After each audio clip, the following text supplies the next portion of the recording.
सत्य असेल तेच दिसेल. सोलापूर महापालिकेनं इंदिरा गांधी पार्क स्टेडियम 29 वर्ष भाडे करारानं महाराष्ट्र क्रिकेट असोसिएशनला दिलंय. या करारात मुद्रांक शुल्क बुडविल्याप्रकरणी 3,50,000 रुपयांचा दंड झाला आहे. हा दंड किंवा इतर शुल्क MCAला भरावे लागेल असं आयुक्त डॉक्टर सचिन ओंबासे यांनी मंगळवारी स्पष्ट केलंय. दरम्यान MCAनं मुद्रांक शुल्क आणि दंडमाफीसाठी पुन्हा पाठपुरावा सुरू केलाय. जिल्ह्यातील क्रिकेट प्रेमींनी पार्क स्टेडियम भाडेकरारानं MCAला देण्याची मागणी केली होती. त्यानुसार पालिकेनं निविदा प्रक्रिया राबवून पार्क स्टेडियमचा ताबा MCAला दिला आहे. हा ताबा देताना 500 रुपयांच्या बॉन्डवर प्राथमिक करार करण्यात आला.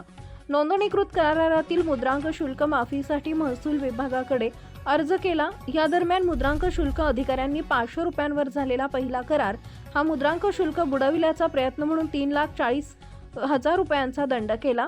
या संदर्भात मनपा आयुक्त डॉक्टर सचिन ओंबासे म्हणाले, आम्ही नियमानुसारच कार्यवाही करत आहोत. या संदर्भातील करार, त्यावरील शुल्क, त्यात होणारा दंड या सर्व गोष्टींना MCA जबाबदार आहे, पालिका जबाबदार नाही. पार्क स्टेडियमवर सराव करणाऱ्या क्रिकेट क्लबकडून अद्याप फी आकारणी झालेली नाही. क्रिकेट स्पर्धा आयोजित करणाऱ्या संघटना गेली 4 महिने भाडे भरण्यास तयार असूनही मैदान उपलब्ध होत नाही. यात महापौर आणि स्थायी समिती सभापतींनी लक्ष घालावे अशी मागणी काही संघटनांनी मंगळवारी केली. क्रिकेट प्रेमींच्या मागणीमुळे पार्क स्टेडियम MCAला देण्यात आला. या मैदानावर रणजी सामने होत आहेत. स्टेडियमच्या देखभालीसाठी दरवर्षी 1 कोटी रुपयांपेक्षा अधिक खर्च होणार आहे. हा खर्च पालिका करण्यास असमर्थ होती. आता MCA हा खर्च करणार आहे, त्यामुळं वेगळं वळण देऊ नका अशी मागणी क्रिकेट प्रेमींनी केली आहे. Subscribe now and press the bell icon.